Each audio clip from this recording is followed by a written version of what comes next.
Well, good morning, everybody. Once again, thank you for joining me here on the beach. We've covered the first two steps of the program. Basically, I can't, he can, and now we're going to let him. Let's refer back to the book, chapter 5, and how it works. It starts out with the beginning of how it works, which is what we've read at the beginning of every meeting I've ever been to.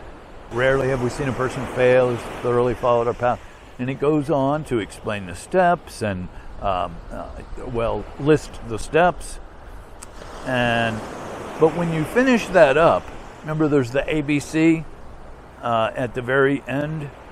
Our description of the alcoholic, the chapter to the agnostic, and our personal adventures before and after make clear three pertinent ideas. A, that we were alcoholic and could not manage our own lives. B, that probably no human power could have relieved our alcoholism. And C, that God could and would if he were sought. So let's think about the ABCs. That we were alcoholic and could not manage our own lives. Sounds like step one to me. B, that probably no human power could have relieved our alcoholism. That's coming to believe. That's 2. And 3, that God could and would if he were sought. Now, keep in mind, this is the God of your understanding. It's not the God that you hear preachers talk about necessarily, but it could be. It's your own conception of a power greater than yourself.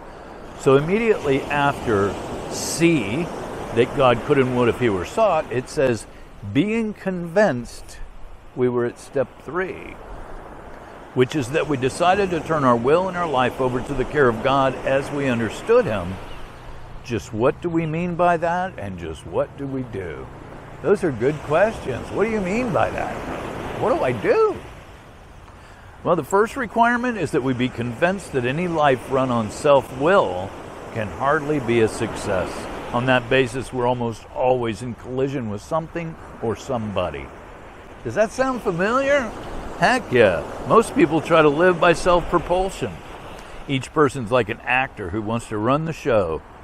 Is forever trying to arrange the lights, the ballet, the scenery, and the rest of the players in his own way. If his arrangements would only stay put, if only people would do as he wished, the show would be great. Everybody, including himself, would be pleased. Life would be wonderful. You know, that's self-will. That's wanting it my way. And that's like the opposite of step 3. It's stepping out of the way, stepping away from my will and allowing his will to take place. Sound interesting? Let's talk about it.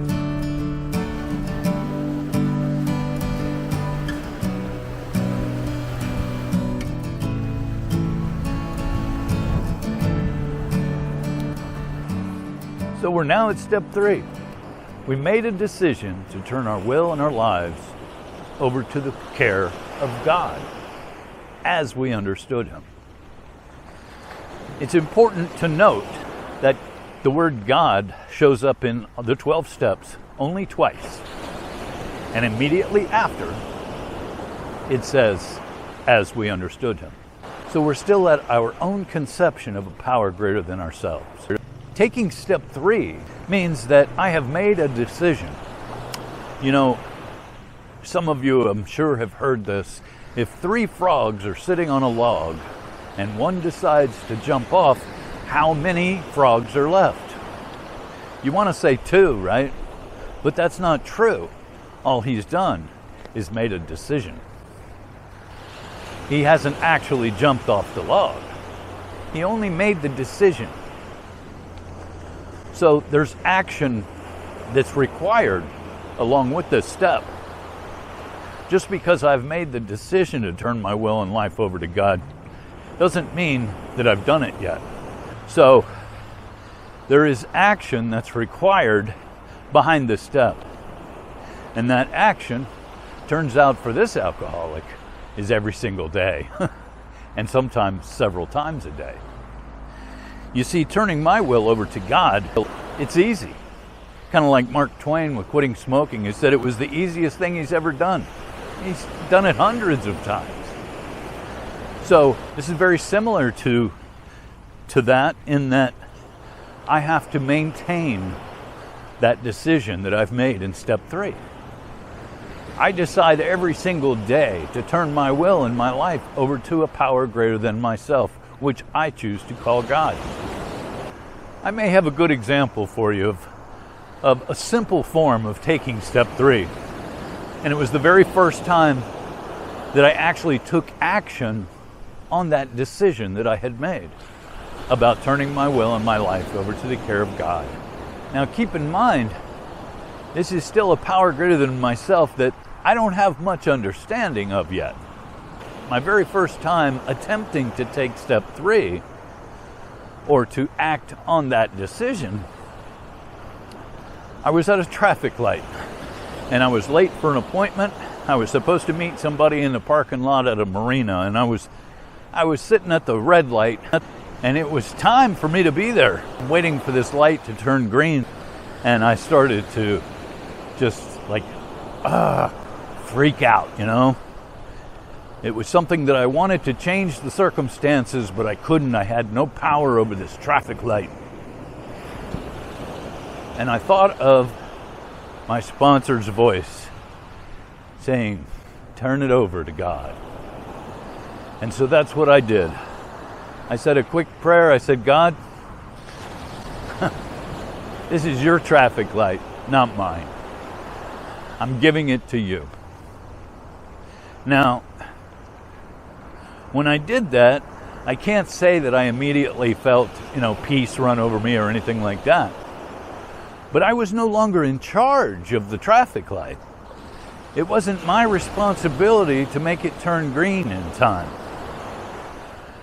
Now, I don't have to tell you what happened. I'm sure you know. The light did turn green. Not right away. Not when I wanted it to. It turned green when God wanted it to. I made it to my appointment. Everything went fine. And I didn't have to get all upset over a traffic light that wouldn't turn green fast enough for me. It turned green as soon as God wanted it to turn green. Now, I know that's a very simple form of turning my life and my will over to a power greater than myself, but it's a beginning. It's a beginning that actually created some faith within me.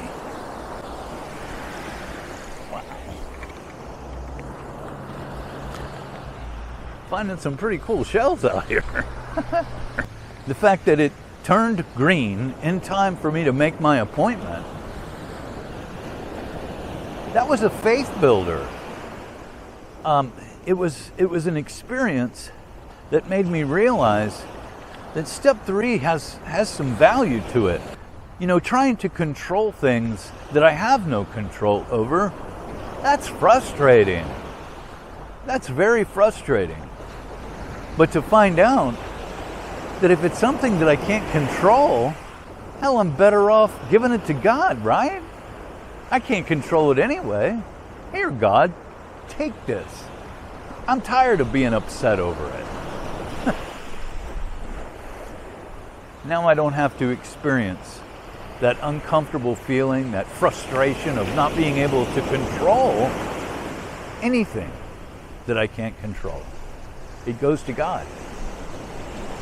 Now, after practicing step 3 for several years, I have realized that everything outside of me is out of my control. These are all things that I can hand over to God to take care of. You make the decision to turn your life and your will over to the care of God as you understand Him. It's almost like step 3 is the heart of the 12 steps. It's what really opens us up for change, because we're stepping out of the driver's seat. We're handing it to God. Now, that doesn't mean that I can just sit back and let God do all the work. I've heard that with God, you can move mountains. But let me tell you something, you might want to bring a bulldozer along, okay? God will help you. God's not going to do the work for you. Faith without works is dead. We were now at step 3. Many of us said to our Maker as we understood Him, God, I offer myself to Thee, to build with me and to do with me as Thou wilt. Relieve me of the bondage of self, that I may better do Thy will. Take away my difficulties, that victory over them may bear witness to those I would help of Thy power, Thy love, and Thy way of life. May I do Thy will always.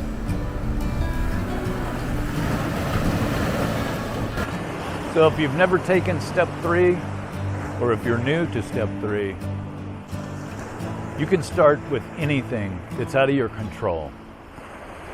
There's no need to feel all that frustration.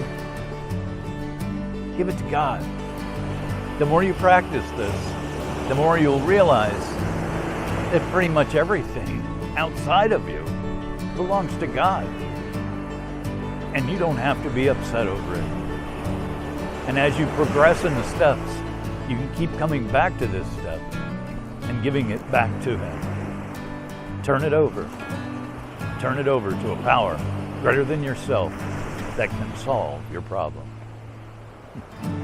So you guys have a great day, and I hope to see you again on the next video. Bye-bye.